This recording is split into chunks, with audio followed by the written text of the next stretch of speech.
Hi friends அனைவருக்கும் என்னோட இனிய வணக்கங்கள். இன்றைக்கான வீடியோ வந்துட்டு நிறைய பேர்த்துக்கு வந்துட்டு குழந்தையின்மை இல்லாததுக்கு மெயின் காரணம் என்னங்கிறத பற்றின வீடியோ தான் இன்றைக்கான வீடியோ. நல்லா இந்த வீடியோவை கவனித்து கேளுங்க. அடுத்து வீடியோக்குள்ளே நம்ம வந்துடலாம். அதாவது இப்போ ஒரு ஆண் ஒரு பெண் இருக்காங்கன்னா முதல்ல ஒரு கரு உருவாகணும்னா அந்த ஒரு ஆணுக்கும் ஒரு பெண்ணுக்கும் முதல்ல பிளட்டு ஒத்து போகணும். அது மொதல் விஷயம், சரிங்களா? அடுத்து வந்துட்டு ரெண்டாவது, இப்போ வந்துட்டு ஒரு பெண்ணுக்கு வந்துட்டு ஹார்மோன் அதிகம் இருக்கும், ஒரு ஆணுக்கு வந்துட்டு ஹார்மோன் ரொம்ப கம்மியாக இருக்கும். அப்படி இருக்கிறப்ப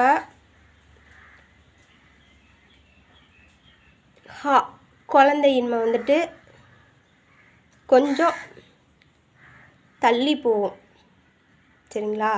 நிறைய பேர்த்துக்கு ஒரு ஆளுக்கு அதிகமாக இருக்கும், ஒரு ஆளுக்கு கம்மியாக இருக்கும். அப்படி இருக்கிறவங்க ஒன்றா இருந்தாங்கன்னா இந்த குழந்தையின்மை வந்துட்டு கொஞ்சம் தாமதம் ஆகும். அந்த மாதிரி சூழலில் இருக்கவங்க என்ன சாப்பிட்டா இந்த ஹார்மோன் அதிகம் சுரக்குங்கிறதுக்கு ஒரு சின்னதாக நான் உங்களுக்கு ஒரு டிப்ஸு சொல்கிறேன். நீங்கள் அதை ஃபாலோ பண்ணிங்கன்னா கண்டிப்பாக உங்களுக்கு ஒரு நல்ல ஒரு குழந்த கையில் கிடைக்கிறதுக்கு நிறைய வாய்ப்பு இருக்குது.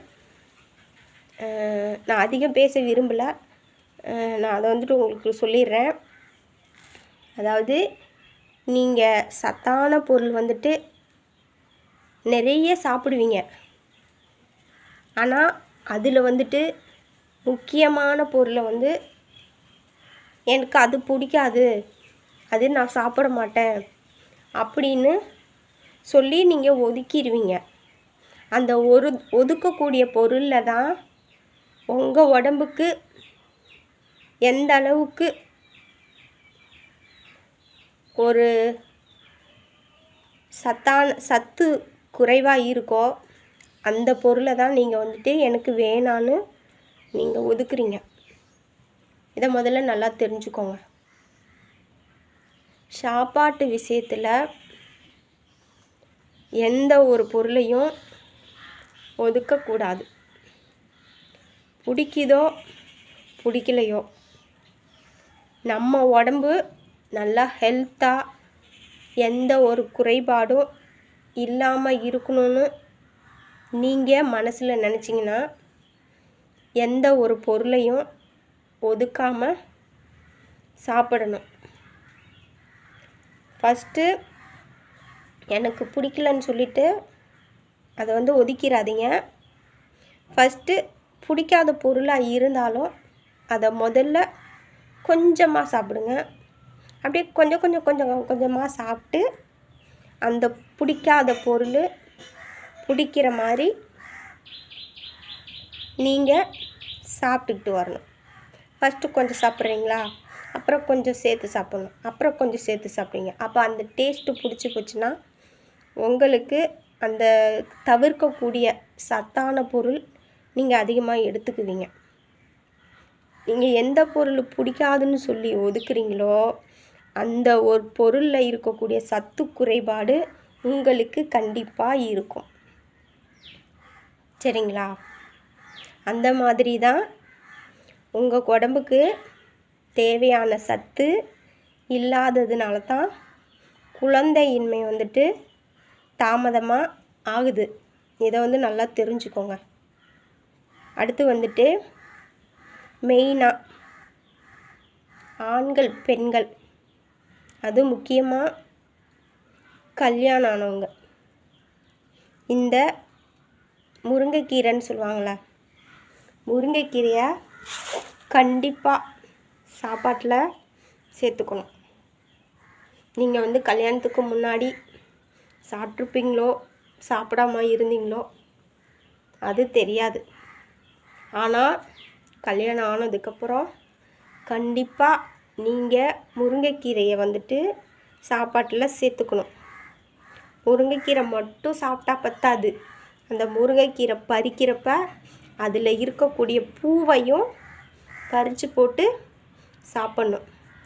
முருங்கைத்தலையில் கூட அந்த அளவுக்கு சத்து கிடையாது. அந்த முருங்கைப்பூவில் அந்த அளவுக்கு ஹார்மோன் சுரக்கக்கூடிய தன்மை வந்து அந்த முருங்கைப்பூவுக்கு இருக்குது. இது நிறைய பேர்த்துக்கு தெரிஞ்சிருக்கிறதுக்கு வாய்ப்பு இல்லை. இருந்தாலும் தெரியாதவங்க என்னோடய வீடியோ பார்த்து தெரிஞ்சுக்கோங்க. சரிங்களா? நீங்கள் தொடர்ந்து இந்த குழந்தை இல்லாதவங்க வந்துட்டு தொடர்ந்து இந்த முருங்கைக்கீரை, முருங்கைப்பூ அடிக்கடி நீங்கள் வந்துட்டு சாப்பிட்டிங்கன்னா உங்கள் உடம்புல வந்துட்டு எந்த அளவுக்கு ஹார்மோன் சுரக்கக்கூடிய தன்மை வந்து கம்மியாக இருக்கோ, நீங்கள் எந்த அளவுக்கு முருங்கைக்கீரை வந்து சாப்பாட்டில் சேர்த்துக்கிறீங்களோ அந்த அளவுக்கு உங்கள் உடம்புல எந்த அளவுக்கு கீரை நீங்கள் சேர்த்துக்கிறீங்களோ அந்த அளவுக்கு உங்கள் உடம்புல ஹார்மோன் சுரக்க ஆரம்பிக்கும். சரிங்களா? இதை வந்து நல்லா தெரிஞ்சுக்கோங்க. சரிங்களா? நிறைய பேர்த்துக்கு நான் ஸ்டார்டிங்லேயே சொல்லிட்டேன், ஒரு ஆளுக்கு ஹார்மோன் அதிகமாக இருக்கும், ஒரு ஆளுக்கு ஹார்மோன் வந்து கம்மியாக இருக்கும்.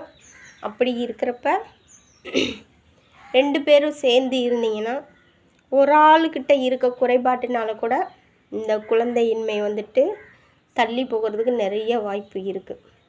அப்படி தள்ளி போயிட்டு இருக்கிறவங்க நான் தொடர்ந்து நீங்கள் டெய்லி சாப்பிட வேணாம், வாரத்துக்கு ஒரு நாள் இந்த முருங்கைக்கீரை, முருங்கைப்பூ போட்டு கம்பல்சரி நீங்கள் சாப்பிடணும். சாப்பிட்டிங்கன்னா கண்டிப்பாக உங்களுக்கு ஒரு நல்ல ஒரு பேபி கிடைக்கிறதுக்கு நிறைய வாய்ப்பு இருக்குது. சரிங்களா? அடுத்து வந்துட்டு நிறைய பெண்களுக்கு வந்துட்டு இந்த கர்ப்பம் ஆனோடனே 1 மாதம் 2 மாதம் ஆனதுக்கப்புறம் வந்துட்டு திடீர்னு அபார்ஷன் ஆகும். இதுக்கு மெயின் காரணம் அதையும் நான் சொல்லிடுறேன். உங்கள் கர்ப்பப்பையில் வந்துட்டு கிருமிகள் வந்து அதிகமாக இருந்துச்சுனாலும் உங்கள் வயிற்றில் இருக்கக்கூடிய ஹார்மோன் சுரப்பிகளை வந்துட்டு அந்த கிருமி வந்து சாப்பிட்டு கிருமி வந்து அதிகமாக இனப்பெருக்காகும். அப்படி இருக்கிறப்ப இந்த குழந்தையின்மை வந்துட்டு இல்லாமல் போகும். ஆசாசியாக 1 மாதம் 2 மாதம் நம்ம கர்ப்பமாகிட்டோன்னு சொல்லிட்டு சந்தோஷமாக இருப்பாங்க. ஆனால் உங்கள் வயிற்றில் இருக்க கிருமியினால் அந்த குழந்தை வந்துட்டு ஒரு 1 மாதம் 1.5 மாதம் ஆனதுக்கப்புறம் திரும்பவும் அந்த கிருமி தாக்கத்தினால என்ன ஆகும், குழந்தை அபார்ஷன் ஆகும். அப்படி இருக்கவங்க வந்துட்டு அடிக்கடி நீங்கள் வந்து சாப்பாட்டில் இந்த பாகக்காய் நான் சொன்னேன்ல, பாவக்காய் அதை வந்து அடிக்கடி எடுத்துக்கோங்க. அடுத்தது இந்த வேப்பங்கொழுந்து இருக்குது பாருங்கள், வேப்பங்கொழுந்தை நீங்கள் கம்பல்சரி மாதத்தில் ஒரு 2 டைம் கண்டிப்பாக நீங்கள் சாப்பிட்டே ஆகணும். அதுவும் மெயினாக இந்த அபார்ஷன் ஆகுறவங்க, உங்கள் வயிற்றில் எந்த அளவுக்கு கீரி பூச்சி இருக்குதோ அந்த அளவுக்கு உங்களுக்கு வந்து அபார்ஷன் ஆகிறதுக்கு 100% வாய்ப்பு இருக்குது. இதை வந்து நல்லா தெரிஞ்சுக்கோங்க. மெயினாக அபார்ஷன் ஆன பெண்கள் வந்துட்டு இதை நல்லா தெரிஞ்சுக்கோங்க. அப்படி இருக்க பெண்கள் வந்துட்டு வாரத்துக்கு 2 நாள் பாவக்காய் கண்டிப்பாக சேர்த்துக்கணும். இல்லைன்னா வாரத்துக்கு 2 நாள் இந்த வேப்பங்கொழுந்து இருக்குது பாருங்கள், வேப்பங்கொழுந்தை நீங்கள் எடுத்துக்கணும். உங்களுக்காக எடுத்துக்கக்கூடாது, உங்கள் வாரிசுக்கு வேண்டிட்டு நீங்கள் சாப்பிட்டே ஆகணும். உங்களுக்கும் ஆசை இருக்குல்ல, நம்மளுக்கும் ஒரு குழந்தை வேணும், நம்ம அதை 10 மாதம் சுமந்து பெற்றெடுக்கணும் அதை நல்லா வளர்க்கணும். அது நம்மளை அப்பான்னு ஆசையாக கூப்பிடணுன்னு உங்களுக்கு ஆசை இருக்குது தானே? அப்படி இருக்கிறவங்க நான் சொன்ன இந்த முறையை வந்து நீங்கள் ஃபாலோ பண்ணிங்கன்னா உங்களுக்கு எந்த ஒரு பிரச்சனை இல்லாமல் நல்ல ஒரு ஆரோக்கியமான குழந்த உங்கள் வயிற்றுல தங்கும். அதே மாதிரி நிறைய பேர்த்துக்கு வந்துட்டு இந்த ஹார்மோன் சுரப்பி இல்லாததுனால குழந்த வந்து தள்ளி போகும். அப்படி இருக்கவங்களும் நான் சொன்ன இந்த முருங்கை பூவை வந்து அடிக்கடி சாப்பாட்டில் சேர்த்துக்கிட்டிங்கன்னா, அதாவது கணவன் மனைவி 2 பேருமே சாப்பாட்டில் அடிக்கடி சேர்த்துக்கிட்டிங்கன்னா உங்களுக்கு கண்டிப்பாக ஒரு நல்ல ஒரு பேபி கிடைக்கிறதுக்கு வாய்ப்பு இருக்குது. இதுக்கு வந்து நான் கேரண்டி தரேன்.